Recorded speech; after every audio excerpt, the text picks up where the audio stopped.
ప్రజాక్షేత్రంలో ఎన్నికల సంగ్రామానికి కాంగ్రెస్ పార్టీ సిద్ధమైంది.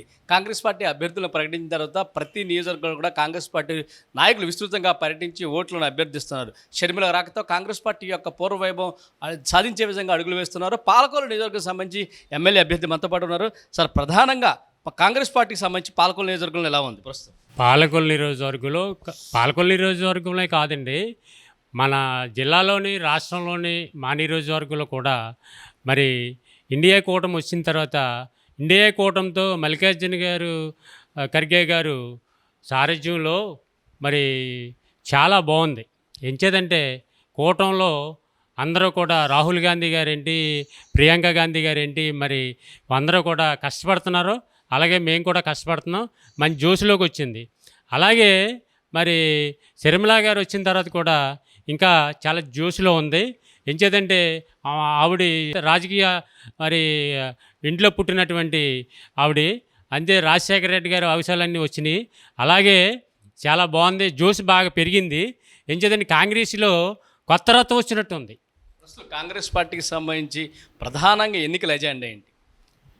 ప్రధానంగా ఎన్నికల ఏజెండా అంటే ఫస్ట్ మనకు ప్రత్యేకవాదం అండి. రాహుల్ గాంధీ గారు మరి జోడయాత్రలో ఆంధ్రప్రదేశ్కి ప్రత్యేకవాదం ఇవ్వాలి, ప్రత్యేకవాద ఫస్ట్ సంతకం పెట్టాలి అని చెప్పేసి, ప్రత్యేకవాద ఏజెండా ఫస్ట్ సంతకం పెట్టాలని చెప్పేసి రాహుల్ గాంధీ గారు నిర్ణయించుకున్నారు. కాబట్టి మేము కూడా ప్రత్యేకవాద గురించి ప్రజలకు చెప్తూ మేము ముందుకెళ్తున్నాం సార్. భవిష్యత్ అవసరాలను గుర్తించే పాలకొల్లు నియోజకవర్గంలో మీ దగ్గర ఉన్న ఎజెండా ఏంటి? పాలకొల్లు నియోజకవర్గంలో డబ్బింగ్ యాడ్ లేదండి. పాలకొల్లు నియోజకవర్గంలో డబ్బింగ్ యాడ్ ఒకటి, మంచినీళ్ళ సరఫరా ఒకటి, ఇవన్నీ కొంచెం ఉన్నాయి. ఎంచేదంటే డబ్బింగ్ యాడ్ లేదు, ఆరోగ్యాలు పాడైపోతున్నాయి. డబ్బింగ్ యాడ్ ఊరు సెంటర్లో ఉంది, అంచేత ఆరోగ్యాలు పాడైపోతున్నాయి. డబ్బింగ్ యాడ్ స్థలం సేకరించి డబ్బింగ్ యాడ్ దూరంగా పెట్టాలని చెప్పేసి అదొక ఆలోచన. చుట్టుపక్కల పంచాయతీలో, మున్సిపాలిటీలో కానీ పంచాయతీ గ్రామాలు కొన్ని కలుపుకున్నారు మున్సిపాలిటీలో. ఆ గ్రామాలలో మంచినీళ్ళు లేవు. మంచినీళ్ళు లేకపోవడం వల్ల ఈ టౌన్ నుంచి మంచినీళ్ళు వాళ్ళకి అందుతలేదు.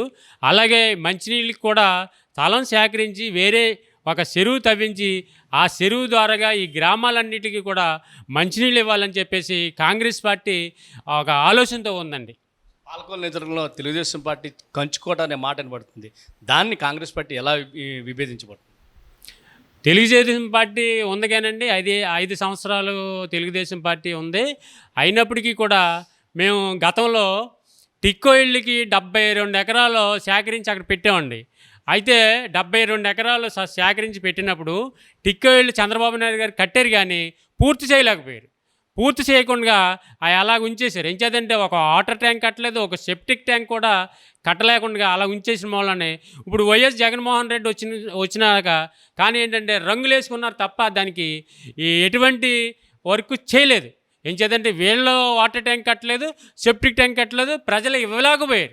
అదే ఇప్పుడు కాంగ్రెస్ పార్టీ అధికారంలోకి వచ్చిన తర్వాత టిక్కోళ్ళు పేద ప్రజలకి అందరికీ కూడా పంచాలని చెప్పేసి ఒక పంచాయతీతో ఉన్నామండి. ప్రస్తుతం కాంగ్రెస్ పార్టీ గెలుపుకున్న అవకాశాలు ఏంటి? కాంగ్రెస్ పార్టీకి ఉన్న గెలిపి అంటే అండి, 10 సంవత్సరాల్లో మరి ప్రత్యేక హోదా ఇస్తానని చెప్పేసి తిరుపతిలో మోదీ గారు మరి ప్రత్యేక హోదా వెంకన్నబాబు పాదాల సాక్షిగా తిరుపతిలో ప్రత్యేక హోదా ఆంధ్రప్రదేశ్కి ఇస్తామని చెప్పి వాగ్దానం చేశాడు ఆయన. కానీ ఏంటంటే 10 సంవత్సరాలు కూడా ఈ వాగ్దానం నిలబెట్టుకెళ్ళిపోయాడు మోదీ.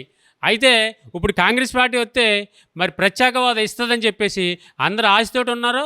మరి ప్రత్యేక హోదా వస్తే పరిశ్రమలు వస్తాయి, దాంతో పాటు విద్య వస్తుంది, దాంతో పాటు ఉద్యోగస్తులకి ఉద్యోగాలు వస్తాయి అని చెప్పి ఆశతో కూడా అందరూ కూడా మరి ఎదురు చూస్తున్నారని ఈ సభముఖం మీకు తెలియజేస్తున్నాను సార్. పొరుగు రాష్ట్రాలన్న కర్ణాటక, తెలంగాణ ప్రాంతాల్లో కాంగ్రెస్ పార్టీ విజయ అవకాశాలు ఆంధ్రప్రదేశ్పై ప్రభావం చూపిస్తాయంటారా? చూపెడతాయండి, కంపల్సరీ చూపెడతాయి. ఏం చేద్దంటే తెలంగాణలో కాంగ్రెస్ పార్టీ ఉంది, మరి అక్కడ 2 రాష్ట్రాల్లో కాంగ్రెస్ పార్టీ వచ్చింది. అదేవిధంగా ఆంధ్రప్రదేశ్ కూడా శాశ్వత కాంగ్రెస్ పార్టీ అని చెప్పేసి అందరూ ఆశిస్తున్నారు సార్. ఇది అంటే ప్రస్తుతం దక్షిణాది రాష్ట్రాల్లో కాంగ్రెస్ పార్టీ విజయావకాశాలు పుష్కలంగా ఉన్నాయి. ఒక్కొక్క రాష్ట్రాన్ని కూడా దక్కించుకుంటూ కాంగ్రెస్ పార్టీ ముందుకు సాగుతున్న నేపథ్యంలో ప్రతి విజయం వెనకాల కాంగ్రెస్ పార్టీ విజయానికి సంబంధించి ఒక ప్రణాళికాబద్ధంగా ముందువుతుంది.